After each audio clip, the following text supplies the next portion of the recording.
Hello दोस्तों। आज की कहानी आदत। शालू अपने घर में सबसे छोटी थी और पूरे परिवार की लाडली। शालू के पिता गांव के बड़े जमींदार थे। बहुत ही धनाढ्य व्यक्ति थे। यूं तो घर में नौकरों की कमी न थी, परंतु रीति रिवाज के हिसाब से घर का खाना घर की महिलाएं ही बनाती थीं।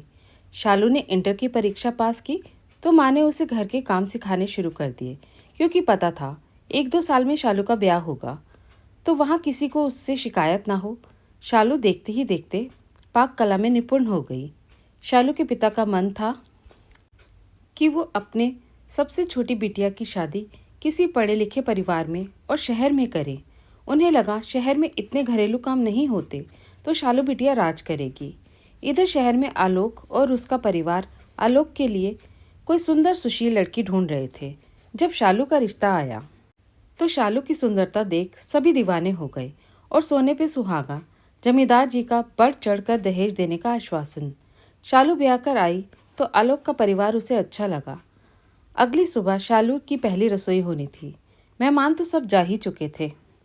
आलोक की माँ ने शालू को बोला, जो तुम्हें अच्छा लगे बना लो। शालू की पाक-कला के ज्ञान से उसकी सास अवगत थी। शालू ने उत्साहित होकर पूरी, आलू की सब्जी, रायता और मीठे में हलवा बनाया। बड़ी देर से शालू रसोई में थी। आलोक की माँ ने सोचा, जरा देख कर आती हूँ। बहू क्या कर रही है? रीता जी ने देखा 30 पूरी बनी रखी है और शालू के पास अभी 10-12 आटे के पेंदे बने और हैं। शालू, हम बस 4 ही लोग हैं खाने वाले, किसके लिए इतना सा बना रही हो? तुम्हारे बाबूजी और आलोक तो बस 4-4 ही पूरी खाते हैं और मैं 3। लगता है ये खाना तो 3-4 दिन चलेगा। शालू झेंपते हुए बोली, मुझे पता नहीं था माँ जी, आप लोग इतना कम खाते हो। हमारे यहाँ तो कभी गिनकर रोटी या पूरी नहीं बनती। माँ आटा देती थी और बोलती थी बना लो सब। मैं आगे से ध्यान रखूँगी और ये खाना मैं कल भी खा लूँगी, जिससे ये व्यर्थ ना हो।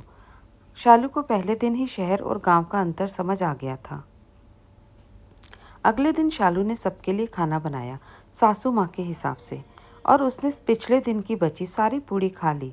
आज उसे खाता देख रीता जी से रहा ना गया और वो बोल पड़ी, शालू, तुम तो आदमियों जैसे खाती हो, इतना खाना ठीक नहीं। सासू माँ के शब्द शालू को शूल जैसे चुभे। उसकी आंखों में आंसू बहने लगे। आलोक ने भी ये बात सुनी और शालू की आंसू भी देख लिए थे। क्या मेरे खाने पर भी आज़ादी नहीं? नहीं चाहिए ऐसी शहरी जिंदगी मुझे। बहू हूँ इस परिवार की, कोई नौकरानी तो नहीं। ऐसे मन में बड़बड़ाते हुए शालू बिना कुछ बोले अपने कमरे में आ गई। गुस्से में अगले दिन शालू ने कुछ न खाया। सासू माँ ने पूछा तो उसने बोल दिया, मुझे भूख नहीं है। शाम को आलोक और शालू मंदिर गए। वहाँ लंगर का प्रसाद मिला। शालू ने भर पेट खाना खाया।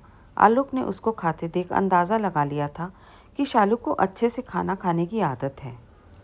घर आकर सबसे पहले आलोक ने अपनी माँ से बात की।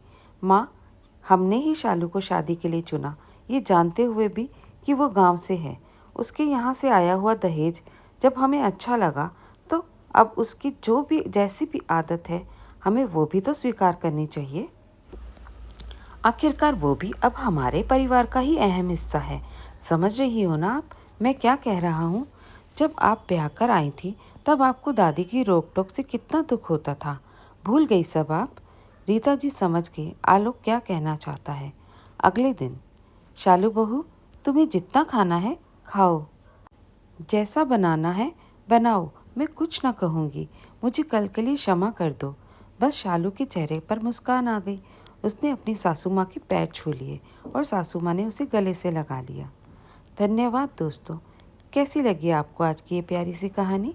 पसंद आई तो लाइक और शेयर ज़रूर कीजिए। नए हैं तो चैनल को सब्सक्राइब करना बिल्कुल मत भूलिए।